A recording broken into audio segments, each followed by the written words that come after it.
Essential survival skills to learn, an overview of how to survive by finding the three basic needs: food, water, and shelter. No one really likes to think about how they will survive should a disaster happen, yet everyone should have a survival plan. This plan should include not only necessary supplies, but also necessary skills that might be needed.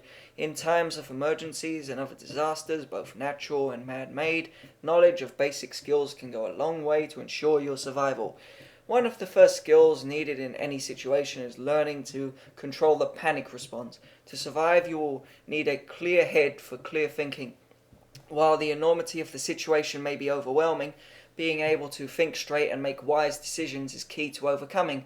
The best way to learn this skill is by practice. This is done by playing out worst-case scenarios to the best of your ability. Begin by thinking of a survival situation, determine what the worst-case outcome could be, and formulate a plan to make it through. Do this for every situation you can think of.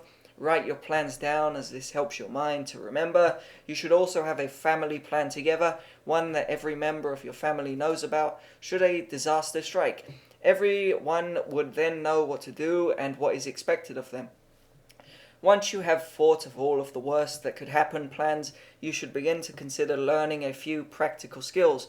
Mandatory skills include recognizing wild food sources, how to grow food, starting a fire without a match, and how to protect yourself from the elements. Humans have three basic needs: food, water, and shelter. In an ideal situation, you will have prepared for each of these needs to be filled. Stocking up a few months of food and water is simply a matter of adding a few extra cans of food each time you grocery shop. Buying several large bags of beans and rice will go a long way to keeping you fed. Buy bottled water by the case and store in a closet, spare room, or other cool place.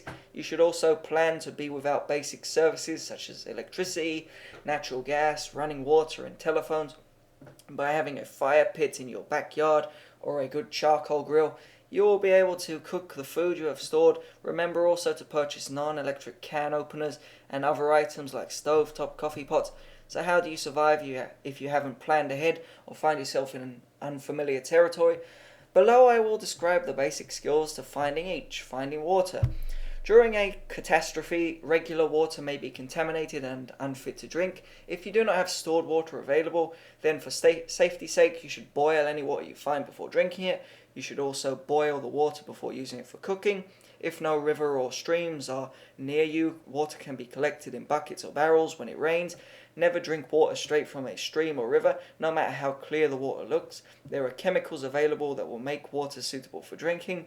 These can be purchased at any type of outdoor adventure stores or can be found online. Finding food. Even in the city, wild foods abound.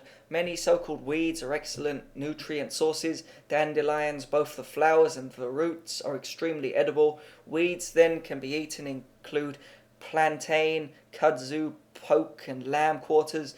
Many garden flowers such as daylilies, geraniums, and nasturtiums are extremely edible.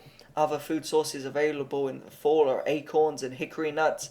In the country and other rural areas, wild plants such as cattails and milk thistles are readily available as food sources. Grains, nuts, berries, and mushrooms thrive in rural areas and are a great food source. By purchasing a good wild food book now and learning to identify the many different wild foods available, you can help yourself meet the needs of the second requirement for survival. Finding shelter. Finding a safe place to rest after a disaster is the third top priority. Depending on the type of disaster, shelter can be found beneath underpasses, in abandoned buildings, schools, churches, and other buildings. If you are outside of the city, lean-tos can be built using fallen limbs and branches from trees. Leaves or grass can be packed on the frame with mud to make the shelter windproof. Abandoned house and barns can also provide shelter. The bottom line is that survival depends on how prepared you are for any disaster. Knowing that you possess the skills needed to acquire your basic needs will help ensure that you can survive anywhere.